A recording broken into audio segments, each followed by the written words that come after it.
What's up, people? I'm Sid. I felt like making a content update right now, even though usually it's on like Sunday. I felt like doing it right now. There's a couple of things that are gonna be different right now because I was kind of looking back at the video and I was so like, I'm a very energetic and talkative person, so I wanted to stay kind of serious and kind of like to the point, but then I was kind of like, yeah. So I'm just gonna try to be myself and just try to like record and show you guys stuff in a way that feels like me. I hope you guys like that. If you guys don't like that, that's completely fine, and I can just go back to being more like, I don't know, like just talking slower and a weird thing to say. I'm sorry, but anyway, I want to show you a couple of things that have been done. There's actually quite a lot of stuff that has happened.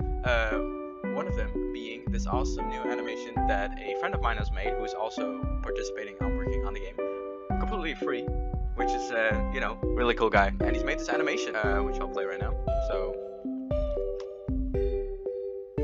we have the idle version, so that the moment he gets out of bed, the blankets stay the same, because I also have this other one, but of course that wouldn't make any sense. He gets out of bed and then suddenly the blankets are completely fine again. I don't know if I mentioned anything about collisions yet.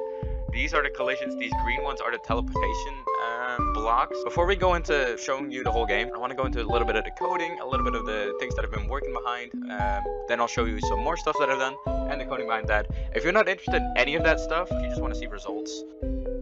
So we have the room, we have these little hand animations. I kind of got to work with sequences. These hands going from left to right and right to left. This whole cutscene with the player moving forward and backwards and eventually getting dragged behind, and this hand also coming in to grab, is all part of one sequence. And sequences are basically like animations that you can put together and make stuff like that. The majority of stuff is like working with alarms. I finally got to figure out how all that stuff works. We have a couple of these alarms actually that are very essential for the cutscene as well. We have right here, we have this camera, and we go over here. Essentially, there's an alarm that triggers and makes it.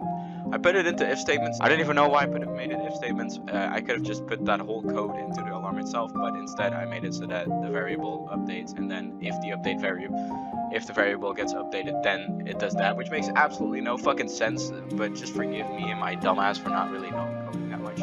Yet when these alarms get triggered, they start moving around, and we will see in a little bit how that actually looks. The moment that you go out of the hallway, I made a little sequence that you go from the hallway into the room again, although this is secretly a different room, applying shaders that make it grayscaled and has this little glitch effect, and you hop into this window animation that took way too long to make, by the way, and you get dragged into it, and that hammer becomes essential for your game, because that's the first weapon that you're gonna actually use. So if you hop into here, this is what the outside looks like. Pretty proud of the sprite work here. Pretty happy with how everything on that end looks right now. Alright, as you can see, the transition from the cutscene to the player is not amazing, and he's definitely still needs some work. This is the outside, how it looks. Collisions work, as you can see. I can't like run off or something like that, but yeah, this is where the hammer is gonna be. You can pick it up, and that's gonna be your first weapon. We can go right here. The cutscene plays itself. You can't move around or anything like that. And this text is temporary. It's gonna be changed completely by the next time that you see it. Gonna have like a bunch of expression indicators and stuff like that. But yeah, pretty proud of how this turned out. Took a very long time, but I think we got somewhere. And that's everything. So I started recording this video like way earlier. I was, you know, flexing about it, like, oh yeah, you know, I'm starting it way earlier. I was actually gonna do it on Sunday, but then I did it earlier. But then some things got in between. You know, that's no pun intended though. But I decided to have a bit of a change of heart. This just kind of goes to show how things really can change a lot in the game. If I feel like a style isn't exactly how I want it to be, then we're gonna change that. The walking animations are also way different. I definitely need a separate running animation because it looks kind of goofy. But yeah, I'm gonna expand on this from now on, unless I yet again feel like changing it.